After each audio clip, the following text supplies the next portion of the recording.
제한물권 중에 이제 용익물권이 3개가 나옵니다. 지상권, 지역권, 전세권 3개가 나오는데 각각 한 문제씩 총 3문제가 나오니까 조문 위주로만 봐주세요.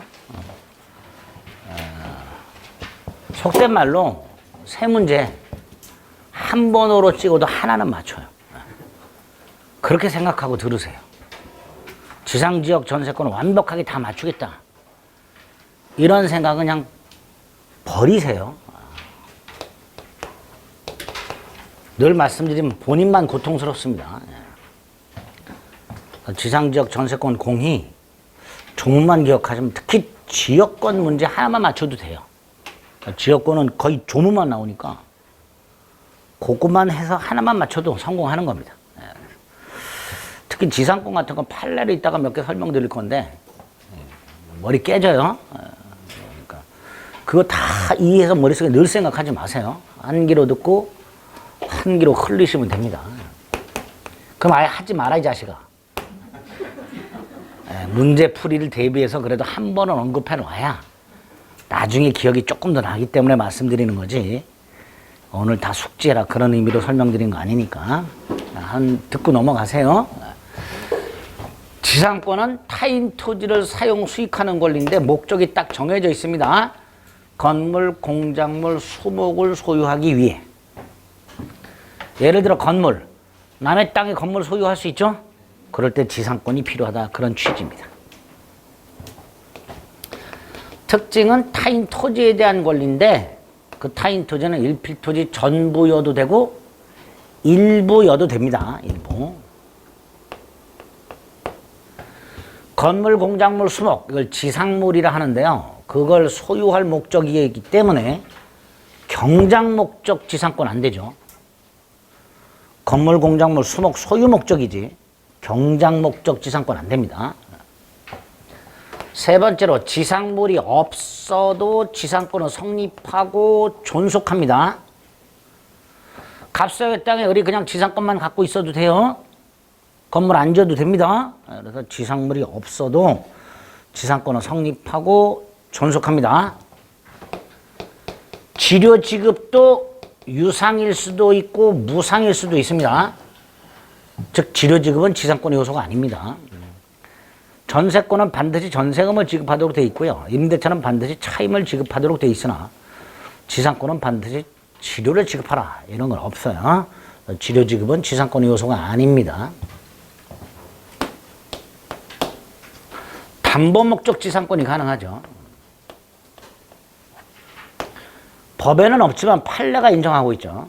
갑소유 나대지를 담보로 돈을 빌려주는 은행이 그 나대지의 저당권만 설정하는 게 아니라 갑이 건물을 신축함으로써 나대지의 담보 가치가 하락하는 걸 방지할 목적으로 지상권까지 설정하는 경우가 최근에 있습니다. 이때의 지상권은 토지를 사용식할 목적이 있다 없다? 없지요. 갑의 건물 신축을 방지할 목적만 있는 거예요. 이런 걸 담보 목적 지상권이라고요. 하나만 기억하시면 돼요. 갑이 돈을 갚았다. 저당권 소멸하죠? 모두 소멸해요. 지상권도 소멸한다. 그것만 기억하시면 됩니다. 이렇게 대법원은 담보 목적 지상권을 인정하고 있습니다. 세 번째, 지상권을 취득하는 방법은 두 가지죠. 법률 행위, 즉 계약을 통한 취득이 있겠죠. 토지 소유자와 지상권 설정 계약을 하고 등기하면 되겠죠. 반면에 법률 규정에 한 취득이 있을 수 있고요. 일단은 물권법 총론에서 봤던 187조 상소나 경매를 통해서 취득하는 경우가 있겠죠. 경매를 통한 취득은 이런 거죠. 갑소유 땅에 우리 건물을 갖고 있다. 그리고 우리 땅에 지상권 갖고 있는 상태에서 건물이 경매되면 지상권도 함께 이렇게 되겠죠. 이렇게 경매 등을 통해서 지상권을 취득하는 경우도 있겠지. 그 다음에 법정 지상권이라고 법에서 건물 소유자에게 지상권을 인정해 주는 게 있어요. 또 대법원이 인정하는 게 있어요. 관습법이라고. 관습법 남아 대법원 이렇게 생각하시면 돼요. 두 개가 있죠. 분묘기지권과 관습법, 쌍법, 법정지상권이 있습니다. 자, 여기서 이 법정지상권과 관습법상 법정사건은 공히 출발이 토지와 건물이 존재하고 소유자가 동일, 여기서 출발합니다. 법정지상권이라는 놈과 관습법상 법정사건은 공통적으로 토지와 건물이 존재하고 소유자가 동일, 여기서 시작을 해요. 자, 그 중에서 법정사건은 민법에 2개가 있고 특별법, 임목법에 하나, 가등기담보법에 하나가 있는데 그 중에 민법에 있는 거 2개. 305조. 조문만 기억하시면 돼요. 305조는. 토지와 건물이 존재하고 소유자가 동일. 이렇게 시작한다 그랬어요. 이 상태에서 갑이 건물의 전세권을 설정해 줍니다. 건물에. 그리고 땅만 팔아요. 이때 대지의 특별승계인은 전세권자가 아니라 건물 소유자인 전세권 설정자에 대하여 지상권을 설정한 것으로 본다. 이렇게 되어 있습니다. 그래서 갑소유 땅, 갑소유 건물이었었는데 병소유 땅, 갑소유 건물로 바뀌었어. 그래서 갑이 지상권을 취득하게 됩니다. 이게 305조 법정사건입니다. 그대로 기억하셔야 돼요. 그대로. 요건을. 반면에 366조는 역시 토지와 건물이 존재하고 소유자가 동일해. 이 상태에서 땅이나 건물의 저당권이 설정이 돼. 그리고 그 저당권이 실행이 돼서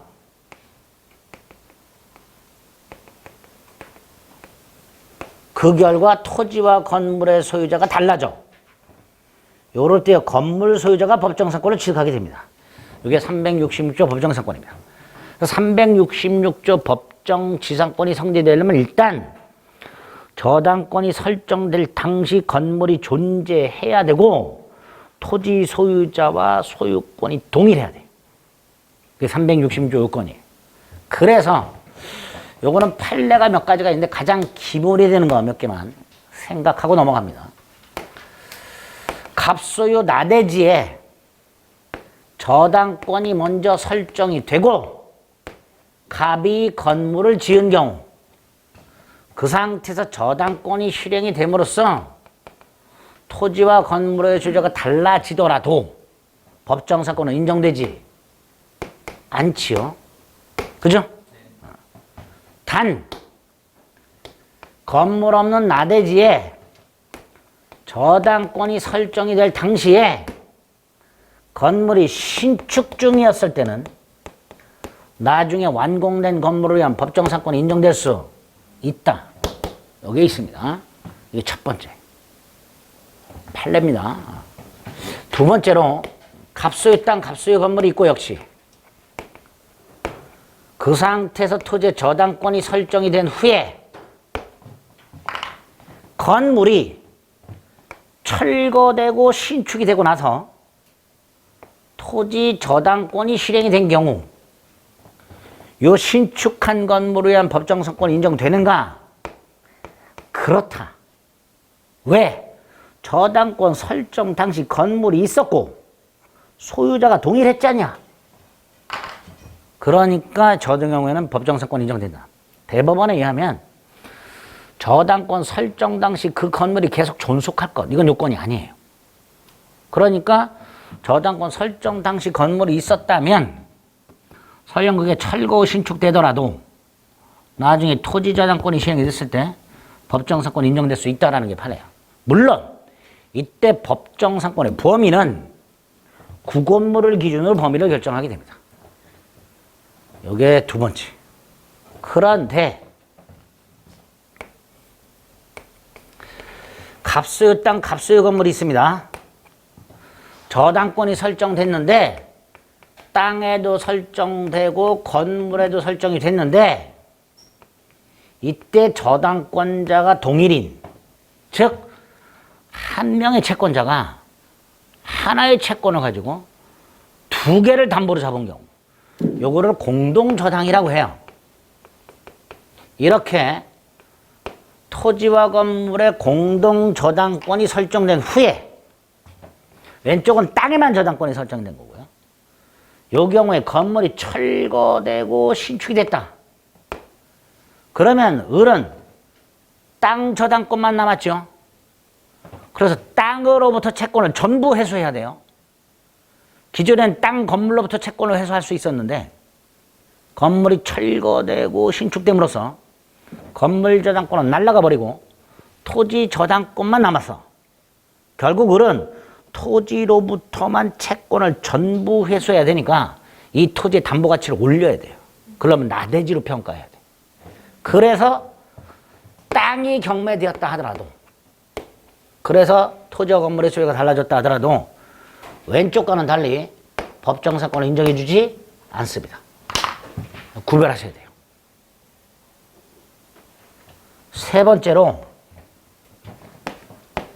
구별하시라 했지만 안 해도 돼요. 듣고 넘어가세요. 갑소유 땅, 갑소유 건물이 있어요. 저당권이 설정됐습니다. 그 상태에서 갑이 건물만 팔아요. 그리고 땅이 경매가 돼. 이때 건물 소유자인 병이 법정상권을 취득하는가? 그렇다. 이것도 우리 대법원은 저당권 설정 당시에만 소유자가 동일하면 된다. 저당권 실행 당시에는 소유자가 달라도 상관없다. 그래서 다시 360조 대원칙, 저당권 설정 당시 건물이 존재하고 소유자가 동일. 그게 딱 요건이 되는 거예요. 그래서 요것도 법정상권 인정될 수 있다는 얘기죠. 마지막, 갑소유 땅, 갑소유 건물이 있다. 이 땅과 건물을 갑이 다 팔았다.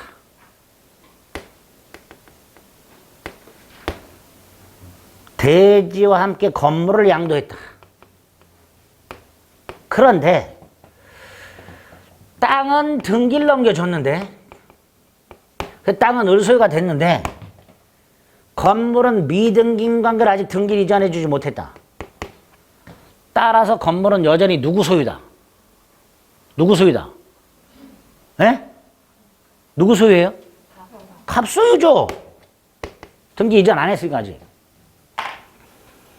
이 상태에서 을이 땅을 담보로 돈을 빌리고 저당권을 설정했다.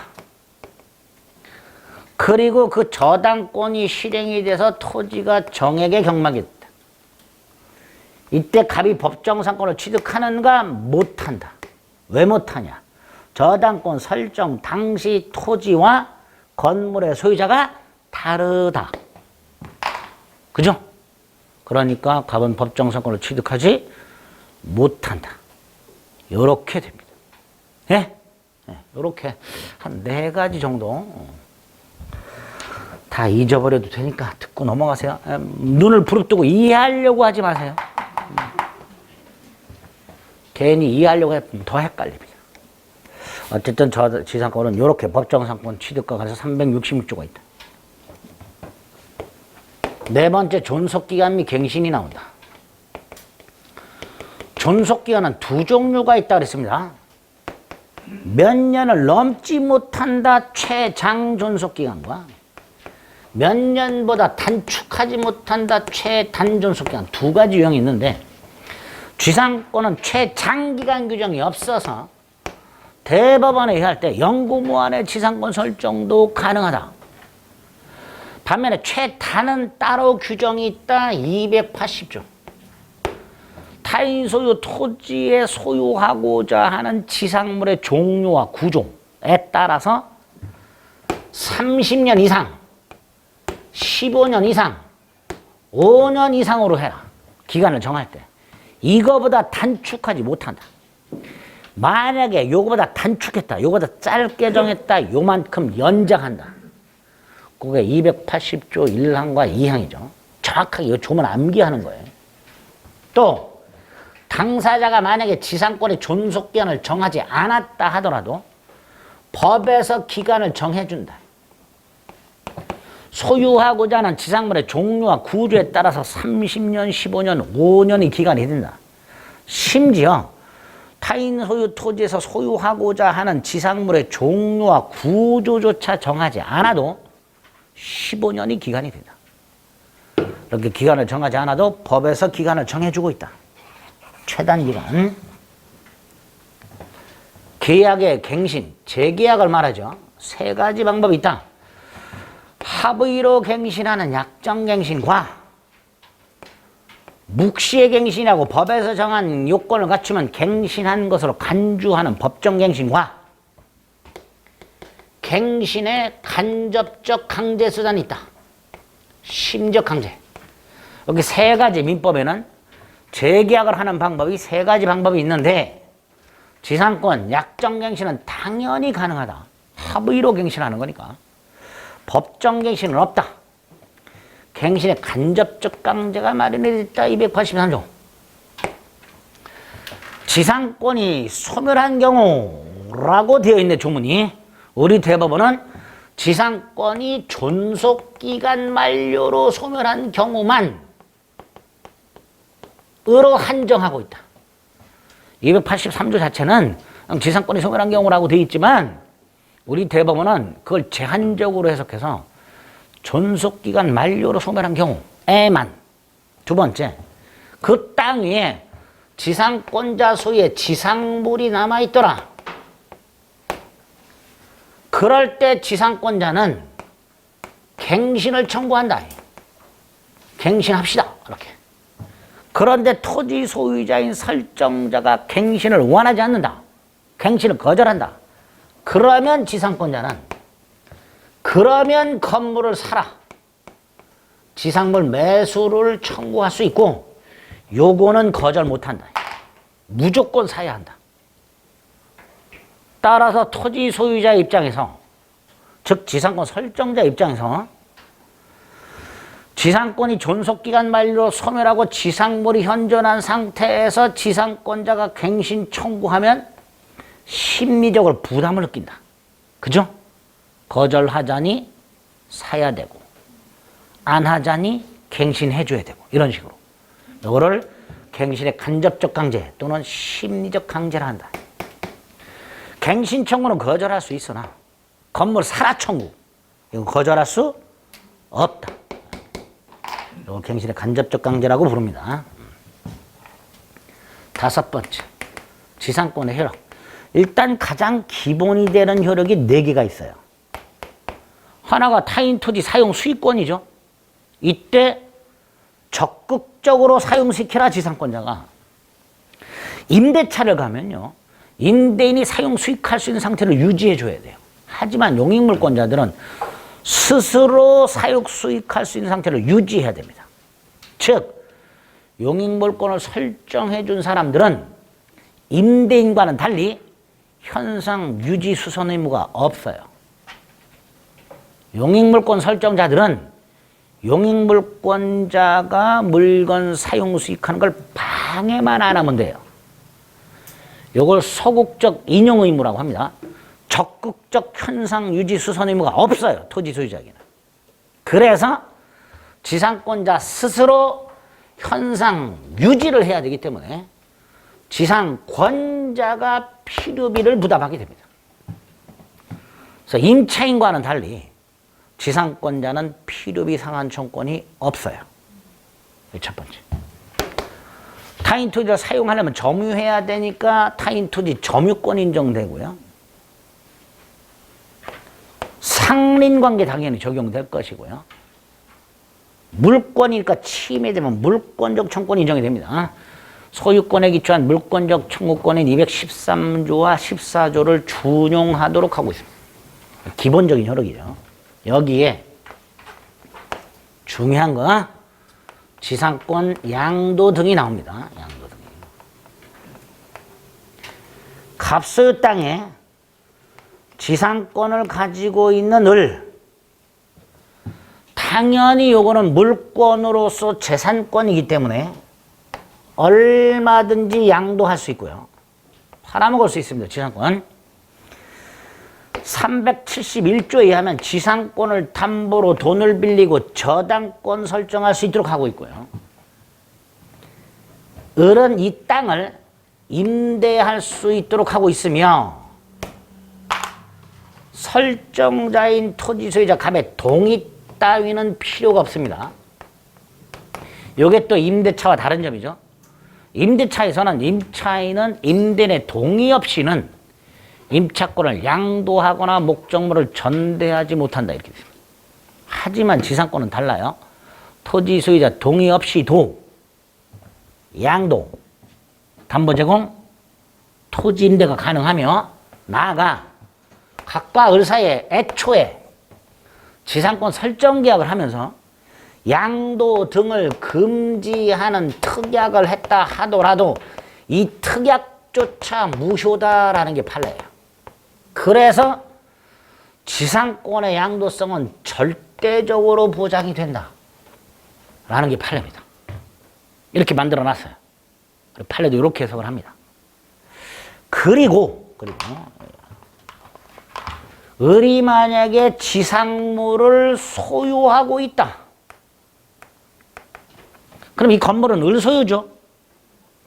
그러니까 당연히 팔아먹을 수 있고 당연히 건물을 담보로 돈 빌리면서 저당권 설정할 수 있겠죠. 그죠? 이때 지상권과 지상물 소유권의 관계. 첫째, 별개의 권리죠. 따라서 따로 양도할 수 있다.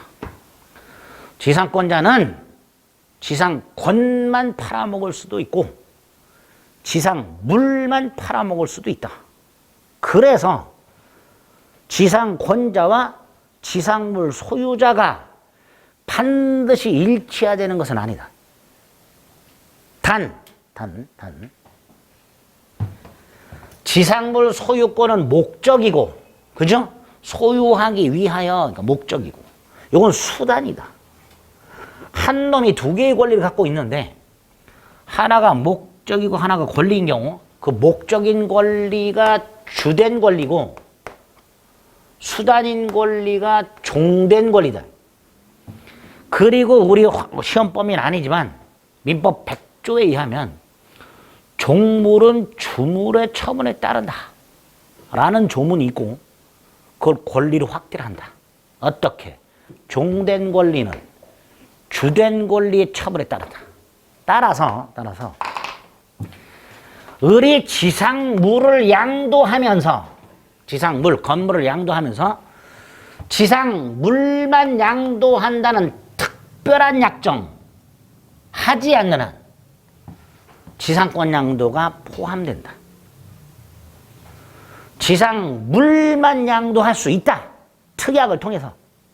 하지만 그 특약이 없다면 지상물 양도 속에는 지상권 양도가 포함되는 걸로 해석하고 또 지상물에 설정된 저당권의 효력도 이 저당권은 건물에만 효력이 미친다 라고 당사자가 특약을 하지 않는 한 이 저당권은 어디에 효력이 미친다? 지상권에 효력이 미친다. 그래서 저당권이 실행되어 건물 저당권이 실행되어 건물을 경락받는 사람은 특별한 사정에 나는 뭐도 취득한다? 지상권도 취득한다. 이렇게 되죠. 이 관계를 잘 기억을 해 두셔야 됩니다. 중요하죠? 세 번째, 당사자 간의 지상권 계약을 하면서 유상으로 할 수도 있고 무상으로 할 수도 있다 그랬죠.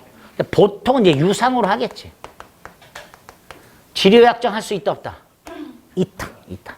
그런데 갑을 사이에 을이 갑에게 치료를 1년에 얼마 주기로 약속을 했는데 이 갑을 사이의 치료약정이 등기가 안 돼 있네. 자, 이 상태에서 을이 지상권을 팔거나 갑이 땅을 팔았을 때 지상권 양수인 또는 토지 소유자에 대해서도 유상이냐 이 문제가 생겨요. 우리 대법원 등기하지 않는 한 제3자에게는 유상을 주장할 수 없다. 대항할 수 없다. 그래서 갑을 간의 치료약정이 되어 있으나 그 치료약정이 등기가 되어 있지 않다면 지상권 양수인이나 토지 양수인에 대한 관계에서는 무상이다. 치료 청구 따위 할 수 없다. 이게 첫 번째. 두 번째, 약정한 치료가 경제사정의 변동으로 상당하지 않게 됐다. 설정자 증액 청구할 수 있고 지상권자 감액 청구할 수 있다. 치료증감 청구. 이때 이 치료증감 청구는 형성권이다. 무슨 권? 상대방이 동일한 승낙을 받을 필요가 있다 없다? 없다. 증액 청구하면 증액되고 감액 청구하면 감액된다. 단 상대방이 이의를 하면 어떻게 되느냐? 이거 너무 심하지 않냐? 이렇게. 갑이 증액을 청구하거나 을이 감액을 청구했는데 상대방 이거 너무 심하지 않냐? 그럼 재판으로 가라. 그래서 법원이 증액 또는 감액 판결을 하게 되는데 이때 법원의 증액 또는 감액 판결은 그 판결에 의하여 증액 감액되는 게 아니라 이미 증액과 감액은 청구 시에 됐고 그걸 법원이 확인하는 것에 불과하다. 따라서 증액 또는 감액 판결이 있을 때 판결 확정 시부터 증액 또는 감액되는 게 아니라 청구 시로 소급하여 증액 또는 감액된다. 형성권임이기 때문에 증액 청구, 감액 청구하게 되면 증액 또는 감액되는 거고 상대방이 이의하게 되면 법원이 확인을 해주는 거다. 확인. 증액 또는 감액 판결이 있을 때 판결 확정 시부터 증액 감액되는 게 아니다. 청구 시로 소급한다. 증액 또는 감액의 효과는 세 번째, 약정한 치료를 2년 이상 연체하게 되면 토지 소유자인 설정자는 지상권 소멸을 청구할 수 있다. 이때 지상권 소멸 청구도 형성권이다. 치료를 연체한 지상권자의 동의나 승낙을 받을 필요 없이 말소 등기할 필요 없이 지상권을 소멸한다.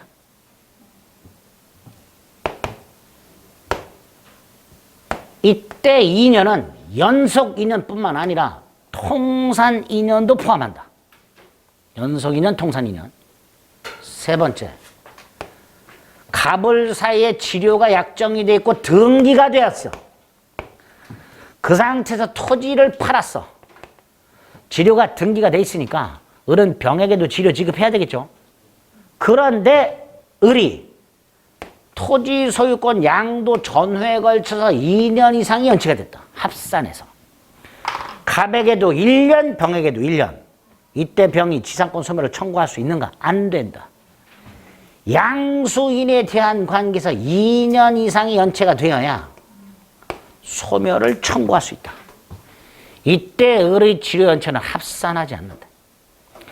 토지 소유권 양도 전후에 걸쳐서 합해서 2년 이상 연체를 했다 하더라도 양수인에 대한 관계에서 2년이 아직 안 됐다면 양수인은 지상권 소멸을 청구할 수가 없다. 마지막으로 288조. 이 경우 지상권을 담보로 제공하고 저당권을 설정해 준 경우, 건물을 담보로 제공하고 돈 빌리면서 건물의 저당권을 설정해 준 경우, 이렇게 지상권이나 지상물이 저당권의 목적일 때 을이 갑에게 2년 이상 치료를 연체한 경우 당연히 갑은 소멸을 청구하겠죠. 그럼 지상권 소멸하고 건물 철거되고 그럼 뭐도 소멸? 저당권도 소멸한다. 따라서 이 저당권자를 보호해야 할 필요가 있다. 즉 저당권자가 다른 담보를 확보할 수 있는 시간적인 여유를 좀 줘야 한다. 그래서 이 상황에서 을이 2년 이상 치료 연체한 경우 갑은 소멸 청구하되 저당권자에게 통지를 해줘라. 을의 지상권이 곧 소멸한다. 빨리 다른 담보를 확보해라. 이렇게. 그리고 상당 기한을 경과해야 지상권 소멸하고 저당권 소멸한다. 이런 것들이 지료연체를 위한 소멸 청구에서 나올 수 있는 것들입니다. 뭐 요 정도가 지상권의 효력이다라고 생각하시면 돼요. 지상권 소멸이 나옵니다. 마지막으로 소멸 사유가 있고 소멸의 효과가 있는데 소멸 사유는 좀 다양하죠.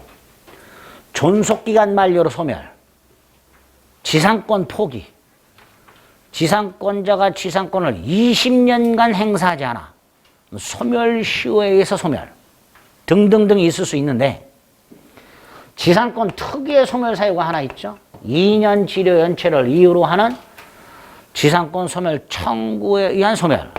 이게 지상권 특유의 소멸 사유가 될 겁니다. 어쨌든 사유는 일반적 소멸 사유하고 지상권 특유의 소멸 사유를 나눠서 기억을 해두시면 돼요. 두 번째, 지상권이 소멸하면 지상권자는 당연히 토지를 돌려줘야 되죠. 이때 그냥 돌려주면 안 됩니다. 땅 위에 있는 지상물을 수거하여 땅을 원상에 회복해서 반환해야 돼요. 이게 원칙입니다. 자, 이때 토지 소유자인 설정자가 을에게 야야 철거하지 말고 팔아라. 지상물 매수 청구할 수 있고요. 을은 정당한 이유 없이는 거절을 못하도록 하고 있습니다. 즉 지상권에는 매수 청구권이 2개, 매수 청구권이 2개, 지상권자의 매수 청구권 하나. 이거는 뜻이 뭐죠? 의미가 사라죠. 사라. 건물 사라. 설정자의 매수 청구권 하나. 이건 뭐야? 팔아라.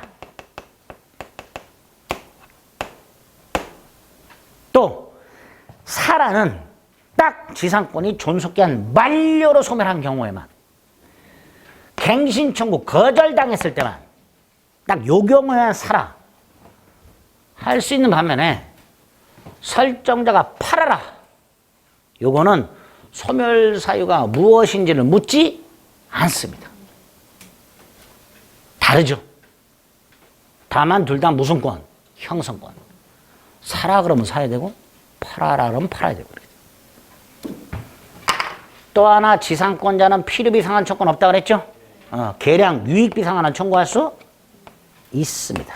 단 규정이 없어요.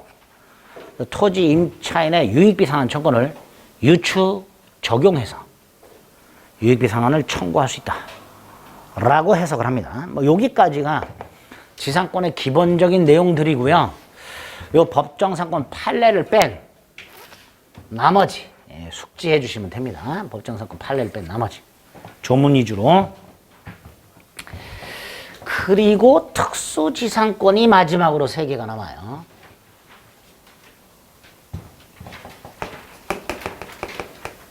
첫째, 구분지상권이라는 게 있는데 이거 별거 없어요. 이거는 타인 소유 토지에 지표는 사용하지 않고요. 지하의 특정 공간, 지상의 특정 공간만의 사용 수익을 목적으로 하는 지상권, 이걸 구분지상권이라고 합니다. 당연히 수목 소유 목적으로는 설정할 수가 없겠죠. 건물 기타 공작물 소유 목적으로만 설정할 수 있고요. 또 하나, 구분지상권을 설정하고자 하는 땅의 기존 지상권자, 제한물권자, 그 제한물권을 목적으로 하는 다른 권리, 저당권자, 이런 사람들이 있는데 여기다가 구분지상권을 설정하면 얘네들하고 충돌하죠. 그러니까 전원 승낙을 받아라 이렇게 되겠죠. 2가지만 기억하시면 돼요. 구분지상권은. 나머지는 일반적인 재산권하고 똑같아요. 뭐 지료지급, 뭐 요소 아니라는 거, 뭐 존속기간 다 정해져 있고 이런 거. 두 번째가 분묘기지권. 요거 이제 대법원 판례가 최근에 나와서 올해 출제가 유력하죠. 분묘기지권. 전원합의체 판결, 판례 변경된 게 나와서 아주 유력하죠. 분묘기지권. 일단 분묘기지권은 남의 땅에 분묘, 즉 묘지를 설치하고 설치한 자가 그 묘지를 소유합니다. 그래서 이 분묘는 법적으로는 공작물입니다. 공작물. 설치한 자의 소유입니다. 그리고 저 분묘에 대해서 제사도 드리고 봉사도 하고 수호도 하겠죠. 그걸 목적으로 제사의 분묘에 대한 제사, 수호, 봉사를 목적으로 분묘가 설치된 바닥면, 이걸 분묘 기지라고 부릅니다.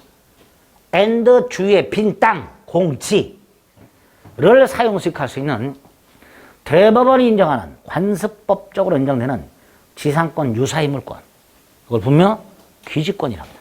분묘 기지 소유권이 아닙니다. 지상권의 일종입니다. 취득하는 방법은 대법원에 의하면 세 가지가 있죠. 하나가 토지 소유자의 승낙을 받아 설치. 가장 깔끔하게 취득하죠. 반면에 매장 및 묘지에 관한 법률이 2001년도 1월 달에 장사 등에 관한 법률로 바뀌면서 장사 등에 관한 법률에서는 타인 토지 무단 설치를 금지하고 있습니다. 그래서 장사 등에 관한 법률이 시행되기 전 2001년도 1월 13일 이게 시행됐는데 그 전 무단 설치한 분묘에 대해서 20년 경과, 그러면 시효취득이 인정됩니다. 장사 등에 관한 법률 시행 전 타인 토지 무단 설치하고 20년 경과, 그럼 분묘기지권을 시효취득합니다. 이때 분묘기지권의 시효취득은 소유의 의사가 필요 없죠. 분묘기지 소유권을 시효취득하는 게 아니라 분묘기지권을 시효취득합니다. 따라서 소유의 의사인 점유는 필요가 없고요. 평원, 공연 20년 전 이렇게 됩니다. 세 번째가요. 자기 땅에 분묘를 설치하고요. 이 분묘 이전 특약 없이 땅만 팔아요. 이럴 때도 분묘기지권을 취득하게 됩니다. 저 맨 밑에 거는 뭐하고 비슷해요? 법정지상권하고 비슷하죠. 갑소유 땅, 갑소유 분묘, 땅을 팔아서 을소유 땅, 갑소유 분묘 이렇게. 그죠? 맨 밑에 거는 관습법상 법정지상권하고 비슷합니다. 어쨌든 이렇게 세 가지 방법을 통해서 취득할 수 있다. 이때 등기 필요 없죠.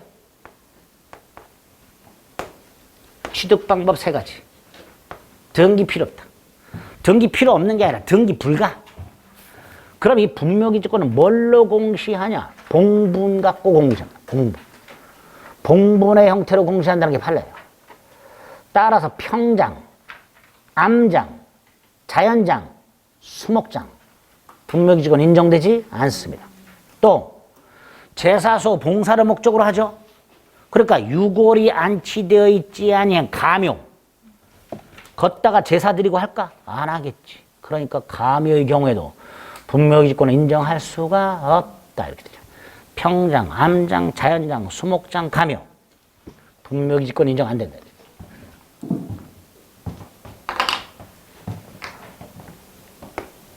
치료 지급해야 될까? 자, 토지 소유자의 승낙을 받았을 때는 토지 소유자와의 협의에 따라서 유상으로 할 수도 있고 무상으로 할 수도 있을 겁니다. 법정지상권은 유상이 원칙입니다. 요 놈이 문제죠. 시효취득. 기존의 무상에서 유상으로 판례를 변경했고요. 언제부터 치료 지급해야 되는가? 토지 소유자가 치료를 청구한 때. 분묘기지권이 성립한 때가 아니라 토지 소유자가 분묘기지권자를 상대로 치료를 청구한 때, 그때부터 치료 지급 의무가 있다. 여기에 바뀐 판례입니다. 꼭 기억하셔야 됩니다.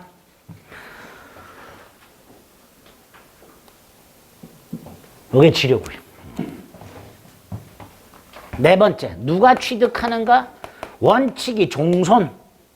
단 종중이 분묘를 관리해왔다면 예외적으로 종중이 취득하게 됩니다. 효력 범위. 분묘에 대한 제사, 수호, 봉사를 위해서 필요한 범위 내의 분묘 기지 및 주의 공지. 어느 정도? 몰라. 정해져 있는 건 없어요. 단 장사 등에 관한 법률에서는 분묘 일기당 기지 면적 범위를 제한하고 있습니다.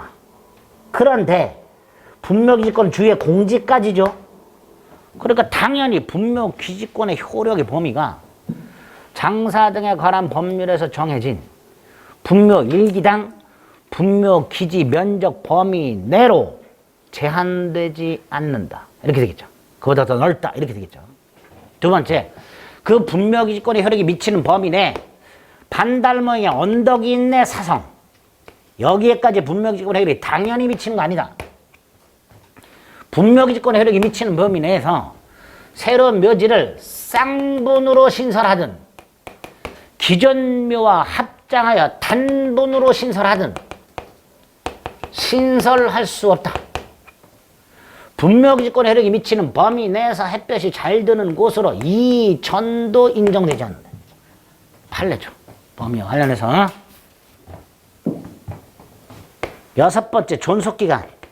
민법상 지상권 최단기간 적용은 없고 분묘에 대한 제사, 수호, 봉사가 계속하는 한 분묘기지권은 천년 만년 존속한다. 판례입니다. 일곱 번째, 언제 소멸하냐 두 가지.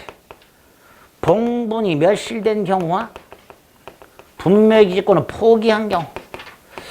여기서 분묘기지권 포기는 별거 아닙니다. 잡초가 오고 졌어. 그럼 사람들이 관리를 오랜 동안 방치했네. 이게 분묘기지권 포기. 분묘에 대한 제사, 수호, 봉사를 장기간 방치. 또 하나, 봉분의 멸실. 그런데요, 봉분의 멸실. 단 일시적 멸실. 일시적 멸실이 뭐예요? 자연재해 등으로 봉분이 멸실이 됐고 유골이 존재하며 원상복구가 가능한 상태. 그걸 일시적 멸실이 합니다. 이때는 소멸하지 않는다. 이렇게 되겠습니다. 이렇게 분묘기지권 관련된 것들 기존 판례, 다 판례예요. 바뀐 판례까지 포함해서 꼭 기억을 해 두셔야 됩니다. 분묘기지권은 어렵지 않으니까요. 잘 기억해 두셔야 돼요. 뭐 어렵지 않죠?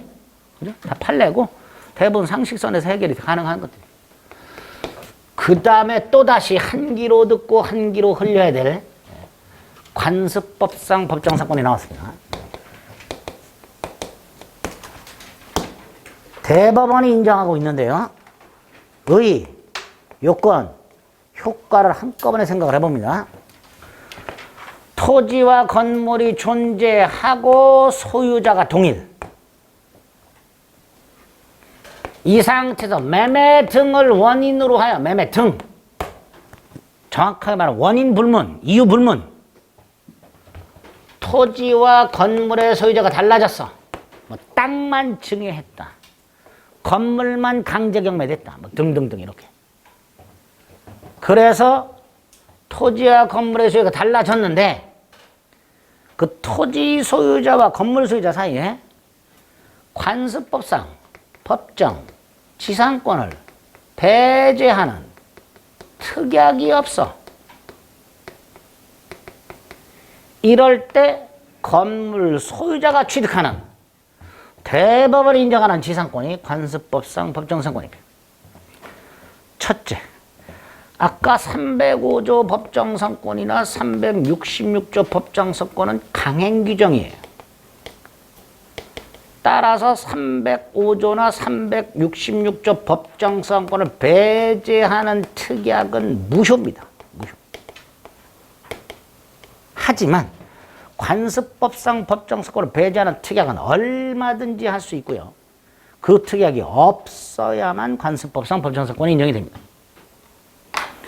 세 가지 요건 중에서 마지막 거가 있는 요거 하나 사이드로 기억하시고요.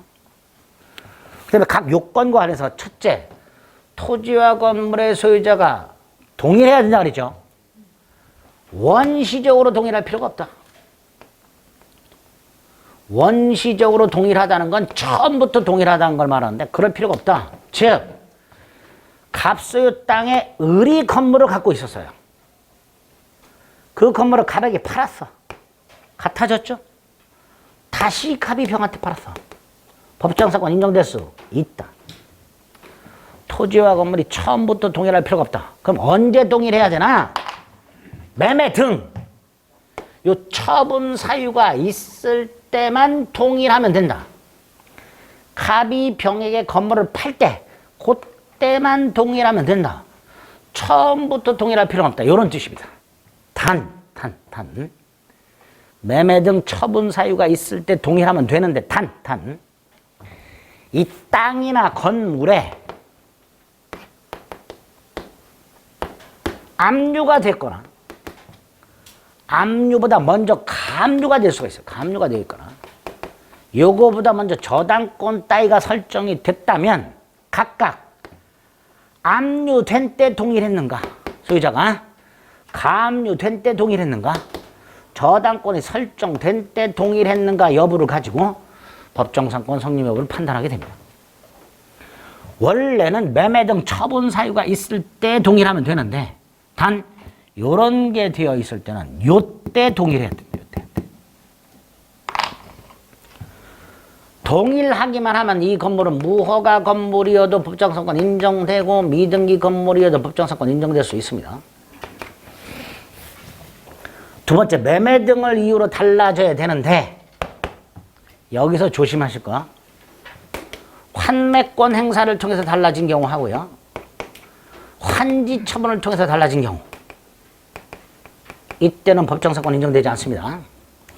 갑이 을에게 땅을 팔면서 땅을 되사올 수 있는 환매권을 가지고 있어. 자, 을이 땅을 사가지고 건물을 지었어.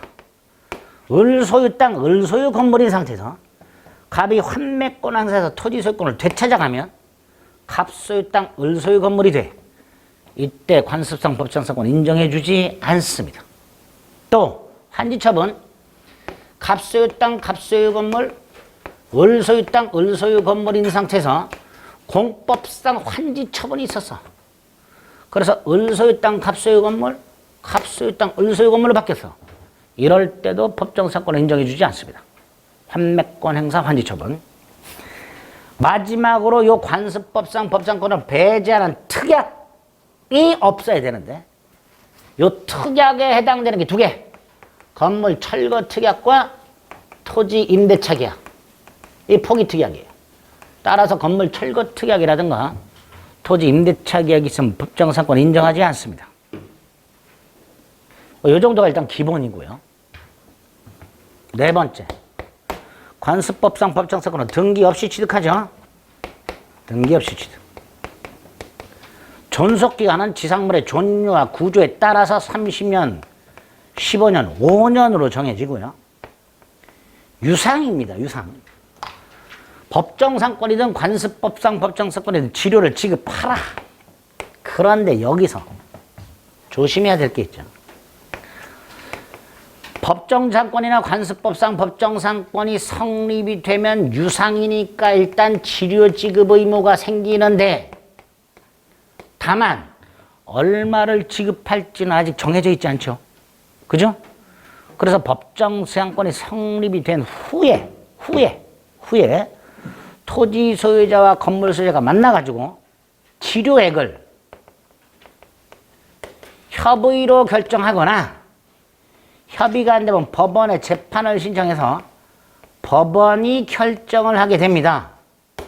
다시 말해서 치료지급 의무가 성립한 때와 치료액 결정 시기가 달라요. 여기서 치료지급 의무는 생겼으나 치료액이 결정이 되기 전 이때는 치료를 지급할 수 있다 없다? 없지요. 결정이 안 됐으니까. 얼마인지가 결정이 안 됐으니 줄 수가 없지. 그러니까 치료액이 결정되기 전에는 치료연체가 있을 수 없다. 하지만 협의는 법원을 통해서 결정이 되면 소급한다. 결정의 효과는. 그래서 치료액이 결정이 되면 결정 후 2년 연체가 아니라 결정 전 후에 걸쳐서 2년 연체한 경우 토지 소유자는 지상권 소멸을 청구할 수 있다. 요렇게 됩니다. 여기까지. 그리고 조금 어려운 사례 형태가 나오는데 그건 나중에 문제를 통해서 보겠습니다. 아주 거지 같은 게 하나 나오죠. 그 문제를 통해서 보겠습니다. 일단 여기까지만 봐도 머리 터지죠. 312페이지. 지상권이 있고요. 지역권, 전세권이 있습니다. 자만 올 때 구별해서 기억하시고. 오른쪽 지상권 279조. 밑에 동그라미 1번에 기역, 니은, 디귿. 판례 2번. 그 밑에 동그라미 2. 다음 페이지 동그라미 3. 오른쪽 지상권 취득 중에 양가로 2번. 법률 행위에 의하지 않은 거. 법정생권 있죠? 이제 뒤에 나옵니다. 존속기간 있죠? 280초. 밑에 양가를 최단. 동그라미 1. 다음 페이지 최장. 없어. 네 번째 줄 영구지상권도 돼. 정하지 않으면 281조. 1항과 2항. 갱신은 갱신의 간접적 강제가 나왔네요. 283조 1항과 2항. 양동 밑에 동그라미 1번에 네 번째 조 갱신 청구는 형성권이 아니므로 거절할 수 있다. 하지만 매수 청구는 마지막 줄 거절할 수 없다. 따라서 오른쪽 디귿 형성권이다.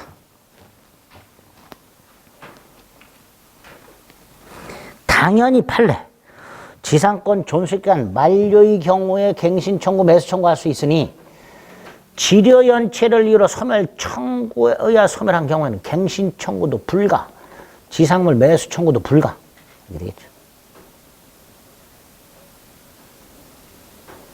밑에 양가로에는 약정갱신을 말하는 거고 284조. 그 밑에 290조 토지사용권과 물권적 청구권 상린관계 준용되죠. 다음 페이지 지상권의 처분 282조. 그 밑에 4줄 동그라미 지료. 그 밑에 판례. 기역의 지료 증감 청구권. 주문박스 밑에 형성권. 밑에서 세 번째 줄 법원이 결정하게 되고 증감은 법원 결정시가 아닌 증감 청구한 대로 소급해서 증감의 효력이 생긴다. 오른쪽 2년 체납 소멸 청구. 특히 주문박스 밑에 토지 양도 양수 전회에 걸쳐서 2년 연체. 소멸 사유가 있고 양가로 2번 288조가 있죠. 쭉 내려서 소멸의 효과에 수거 의무가 기본이 돼 설정자의 매수 청구권이 규정되어 있죠. 다음 페이지 유익비 상환 청구권이 인정되고요. 담보지상권이라고 2번의 동그라미 1번만 확인하시면 된다고 그랬습니다. 담보목적 지상권 2번의 동그라미 1번. 그 정도. 자, 그다음에 특수지상권이 나왔어요. 오른쪽 복려기지권이 있죠. 의갖고 성립요건이 세 가지. 동그라미래 기역, 니은.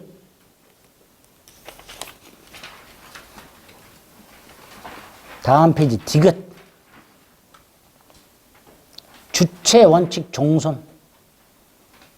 그 밑에 동그라미 3번 평장함장 안 돼. 존속기간 분묘에 대한 제사수호 봉사가 계속하는 한 존속. 오른쪽 소멸과에서 기억 일시적 멸실. 소멸하지 않는다. 니은 포기하면 소멸한다. 3. 쌍본이든 단본 형태로 합장든 신설 안 돼. 4. 주위의 공지에까지. 5. 바꾸자 그랬죠? 유상이다. 토지 소유자가 지료 지급을 청구한 때부터 지료를 지급할 의무가 있다. 있다. 여기 틀렸고요. 여기야. 구분상권. 조문만 간단히 읽어보시면 된다. 밑에 의 동그라미 2번. 오른쪽 위에 동그라미 2번 두 줄.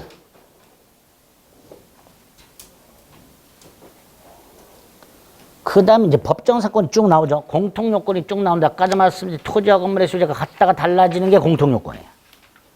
자, 다음 페이지 305조가 있죠. 조문만 확인하자. 1항. 누가 취득한다고요? 두 번째 조건대 전세권 설정자. 전세권자가 아니라. 그것만 기억하자. 그 다음에 관습법상 법정사건이 있어요. 오른쪽 동그라미 이브라 요건의 기억. 동일인 소유. 4줄. 토지와 건물 중 어느 하나가 처분될 당시에 동일하면 족하고 원시적으로 동일할 필요는 없다. 그게 하나 있고요. 기억이 4줄. 쭉 내려가. A, C. 다음 페이지 D. 그 다음에 니은. 매매 등에 의하여 소유자가 변동이 돼야 되는데 안 되는 거 4번 환매권 행사. 오른쪽 5번 환지 처분. 쭉 내려가서 디귿 건물 철거 특약이 존재하지 아니할 것. 그거 확인하시고. 다음 페이지 등기는 필요 없다 그랬습니다. 그 다음에 366조 법정사건 있죠. 쭉 내려오면 요건이 있습니다. 기억. 저당권 설정 당시 건물이 존재할 것. 따라서 오른쪽 맨 위 B. 판례 1.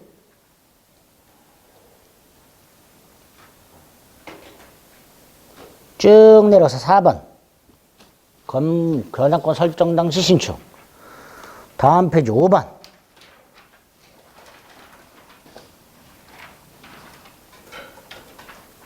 판례 밑에 니은. 니은의 B. 오른쪽 디귿과 리을. 그 정도. 다음 페이지 5번 법정사건의 효과. 존속기간과 치료. 기억 니은. 그 정도까지 확인하죠. 나머지 법정사건이 성립한 후에 3가지가 있어요. 법정사건이 성립한 후 건물 철거 후 신축.